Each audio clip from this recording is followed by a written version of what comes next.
wabarakatuh. Di video kali ini, kami akan membahas tentang proses pembakuan bahasa Indonesia. Sebelumnya, izinkan kami memperkenalkan diri. Perkenalkan, nama saya Rona Adira dengan NIM belakang 192. Dan saya Oktisa Fitri dengan NIM belakang yaitu 180. Dan saya Fitratul Anissa dengan NIM belakang 177. Materi kali ini penting karena bahasa Indonesia bukan sekedar alat komunikasi, melainkan identitas yang mempersatukan kita di tengah keberagaman.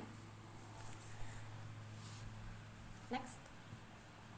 Baik, yang pertama ada bahasa Indonesia. Bahasa Indonesia itu diakui sebagai bahasa persatuan sejak Sumpah Pemuda pada tahun 1928 dan kemudian ditegaskan sebagai bahasa negara dalam Undang-Undang Dasar 1945. Bahasa berfungsi dalam pendidikan, pemerintah, politik, ekonomi, hingga budaya. Bahasa Indonesia juga terus berkembang melalui penciptaan istilah baru serta penyerapan dari bahasa daerah dan bahasanya asing. Next. Selanjutnya, Indonesia adalah bangsa yang plural, keragaman budaya dan etnis, melahirkan variasi bahasa yang sangat beragam, walaupun berbeda-beda selama memenuhi kaidah dasar bunyi, bentuk dan makna, ragam-ragam tersebut tetap disebut bahasa Indonesia. Disinilah proses pembakuan dibutuhkan agar bahasa tetap seragam serta digunakan dalam konteks resmi. Next. Standarisasi bahasa mencakup ejaan, tata bahasa, serta kosakata.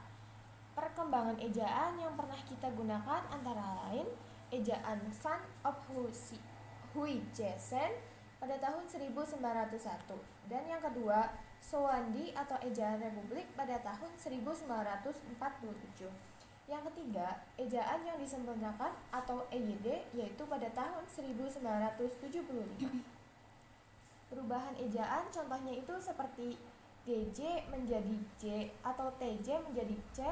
Kata baku yang benar misalnya yaitu zaman, hadis, kualitas, analisis, dan hakikat. Baik, selanjutnya materi akan dilanjutkan oleh rekan saya. Next. Pembakuan dalam tata bahasa bertujuan menciptakan aturan yang seragam dan konsisten. Cangkupannya meliputi morfologi, sintaksis, urutan SPOK, serta penggunaan imbuhan.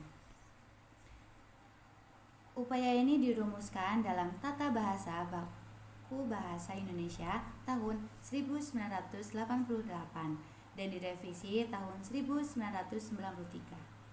Tantangannya adalah masyarakat membutuhkan pedoman yang lebih praktis, bukan sekedar teoritis. Selanjutnya, pembakuan kosakata menemukan kata mana yang baku dan mana yang tidak. Upaya ini sudah dilakukan sejak 1942 melalui Komisi Bahasa Indonesia. Kemudian, pada tahun 1975, diterbitkanlah pedoman pembentukan istilah. Hingga kini, KBBI berperan sebagai rujukan resmi dalam peristilahan. Pembakuan istilah sangat penting agar tidak terjadi ambiguitas atau kesalahpahaman. Dan selanjutnya, tentu proses standarisasi tidak selalu mudah. Perbedaan dialek memicu penolakan dari sebagian masyarakat. Pengaruh bahasa asing, terutama bahasa Inggris, yang semakin kuat. Selain itu, ada kekhawatiran bahwa pembakuan menghapus ragam bahasa daerah. Padahal, pembakuan bukan untuk menyeragamkan semuanya, melainkan menyelaraskan bahasa dalam konteks formal. Selanjutnya, untuk bagian selanjutnya saya silakan untuk Mbak Rona. Selanjutnya kita langsung ke bahasa baku. Bahasa baku adalah ragam bahasa yang memenuhi 3 kaidah: ejaan yang tepat, tata bahasa yang benar, dan kosakata sesuai KBBI. Bahasa baku memiliki 3 sifat pokok. Yang pertama, kemantapan dinamis, yaitu aturan tetap tetapi terbuka pada perkembangan. Yang kedua, kecendekiaan, digunakan untuk menyampaikan gagasan ilmiah secara logis dan runtut. Yang ketiga, keseragaman, konsisten dalam ejaan, struktur, dan istilah. Bahasa baku berfungsi sebagai 1. Pemersatu seluruh penutur Indonesia. 2. Penanda identitas bangsa. 3. Pemberi kewibawaan, maksudnya karena bahasa baku mencerminkan pendidikan dan profesionalitas. Lalu yang keempat, kerangka acuan, terutama dalam situasi formal seperti pidato, rapat, atau penulisan ilmiah. Lalu kita masuk ke penentu ragam yang layak jadi bahasa baku.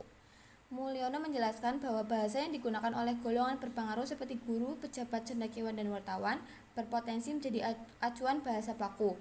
Sementara Baraja menambahkan bahwa penentuan bahasa baku bisa berdasar otoritas, ahli, atau kebiasaan tokoh masyarakat. Proses pembakuan bahasa berlangsung melalui 3 tahap. Yang pertama, kodifikasi, menginventarisasi ragam bahasa dan menyusun aturan ejaan, tata bahasa, dan kosakata. Yang kedua, elaborasi, menyebarluaskan aturan tersebut ke bidang pendidikan, media, pemerintahan, dan ilmu pengetahuan. Lalu yang ketiga, implementasi, penerapan bahasa baku dalam buku ajar, karya ilmiah, siaran, hingga komunikasi resmi. Bahasa benar berarti sesuai kaidah baku. Bahasa baik berarti sesuai konteks. Dalam acara resmi, kita wajib memakai bahasa baku. Namun dalam percakapan sehari-hari tidak harus selalu baku. Sebagai kesimpulan, pembakuan bahasa dilakukan agar bahasa Indonesia menjadi lebih cermat, efektif, dan efisien dalam penggunaannya. Bahasa baku sangat penting dalam pendidikan, pemerintahan, hingga media massa. Proses pembakuan tidak berhenti, tetapi terus berkembang sesuai kebutuhan masyarakat. Demikian presentasi dari kami, semoga dapat menambah pemahaman tentang proses pembakuan bahasa Indonesia.